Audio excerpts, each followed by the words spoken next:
હું આલે ડાયરો આજ તો સવારે ઉઠીને ગયા જીમમાં ને આપણો ભાઈબંધ જો આમ કઈ કરતો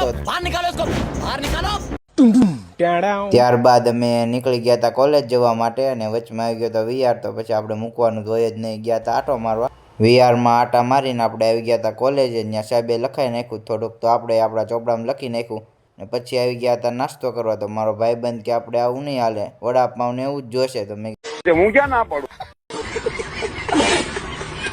બાદ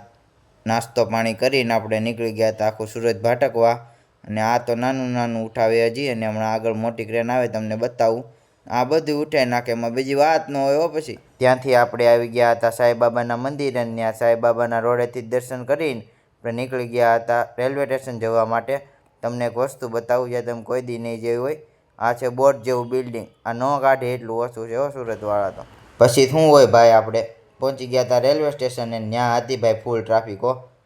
પછી તો ટ્રેનમાં કાંઈ એટલી બધી ટ્રાફિક હતી નહીં ટ્રેનમાંથી આપણે ધીમે ધીમે સવારી કરીને પહોંચી ગયા હતા આપણે રેલવે સ્ટેશને ફરી પાછા આપણે ઉતરવાનું હતું એ જગ્યાએ રેલવે સ્ટેશને ઉતરીને આપણે ધીમે ધીમે ચાલવા માંડ્યા ત્યાં તો આપણા ડ્રાઈવરનો ફોન આવ્યો કે હું તમને તેડવા આવું છું કીધું આપણે ક્યાં વાંધો પછી ડ્રાઈવર આપણને મૂકી ગયો શેરી સુધી ત્યાંથી આપણે ચાલીને આવી ગયા હતા સોસાયટીમાં આવીને આપણે પહોંચી ગયા હતા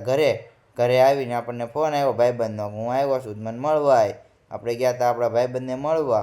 તમે જોઈ શકો છો અહીંયા આપણો ભાઈબંધ આવ્યો હતો દરરોજની જેમ સાંજ તો પડવાની જ હતી તો સાંજ પડી ગઈ ને આપણે દરરોજની દિનચર્યા પ્રમાણે કરી લીધા દીવાબત્તી મિત્રો આ હતો આપણો આજનો નાનકડો વ્લોગ ફરી મળીએ નવા વ્લોગમાં નવી મોજ મસ્તી સાથે